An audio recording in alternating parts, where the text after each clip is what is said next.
Imagine you are standing in the darkest place on Earth, far from any city lights. You look up.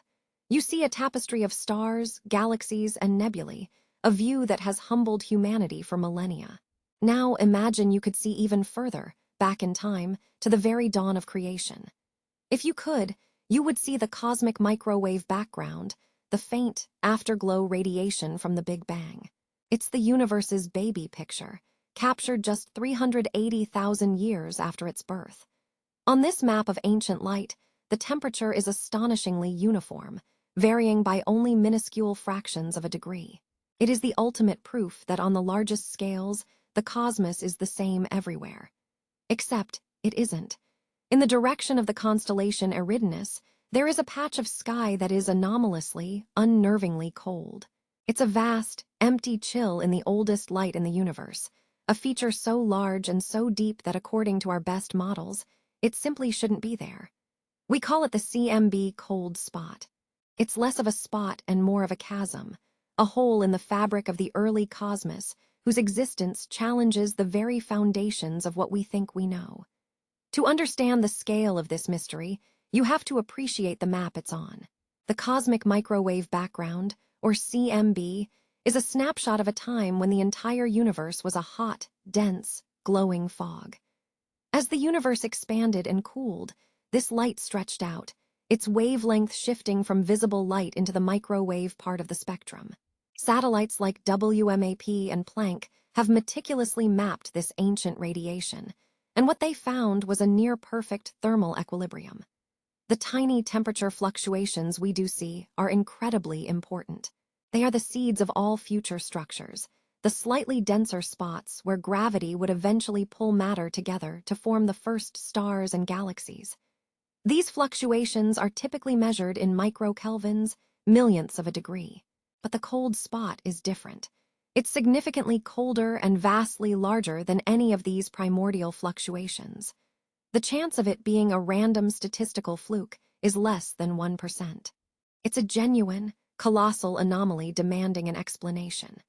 The first, and most logical, idea was that there must be something between us and the CMB, something blocking or altering the light on its 13.8 billion-year journey to our telescopes. The leading candidate was a supervoid. Voids are the opposite of galaxy clusters. They are immense regions of space that are startlingly empty, containing far fewer galaxies, gas, and dark matter than average. They are the great deserts of the cosmos. An idea called the integrated Sachs-Wolf effect predicts that a large enough void could create a cold spot. As photons from the CMB enter the void, they gain energy climbing out of the gravitational well of the surrounding matter. Then, as they travel through the void and exit the other side, they lose energy. In a static universe, these two effects would cancel out. But our universe is expanding, and that expansion is accelerating due to dark energy. This means that while the photons were inside the void itself stretched. The journey out is therefore less of an energy climb than the journey in was. The photons exit with slightly less energy than they had before entering the void, making them appear colder. This was a brilliant theory, and when astronomers pointed their telescopes towards the cold spot, they found one. The Eridanus supervoid, a colossal structure stretching over 1 billion light-years across. It seemed the mystery was solved. We'd found the hole in space that was casting a cold shadow on our map of the early universe. But science is rarely so simple.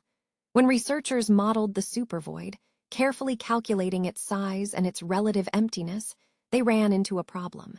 The Eridanus supervoid, as immense as it is, simply isn't empty enough or large enough to account for the full temperature drop of the cold spot. It can only explain about 10 to 20% of the observed coldness. The void is real, but it's not the whole story. The physical hole in the distribution of galaxies is smaller than the thermal hole in the background radiation. The mystery didn't just remain, it deepened. If a supervoid isn't the answer, what is? This is where the explanations shift from the astronomical to the truly mind-bending. Some physicists suggest it could be a sign of new, exotic physics, an unknown property of dark energy, or a flaw in our understanding of gravity on cosmic scales. Others propose it could be a cosmic texture, a kind of topological defect in the fabric of spacetime itself. Think of it like a flaw in a diamond, an imperfection left over from when the universe went through a phase transition in its first moments, similar to water freezing into ice. But the most spectacular, and perhaps the most terrifying, explanation is that the cold spot is a scar. It's a bruise on our universe, left over from a collision with another. This hypothesis posits that our universe is just one bubble in a vast, churning cosmic foam of other universes, a multiverse. And billions of years ago, our infant universe may have bumped into another, briefly interacting with it. This cosmic fender bender would have pushed energy and matter out of the impact zone, creating a vast, cold, empty region that we now see as the cold spot.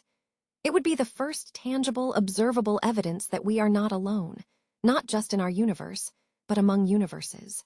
What we see as an empty, cold anomaly in our sky might just be the scar left behind from the day our universe collided with another.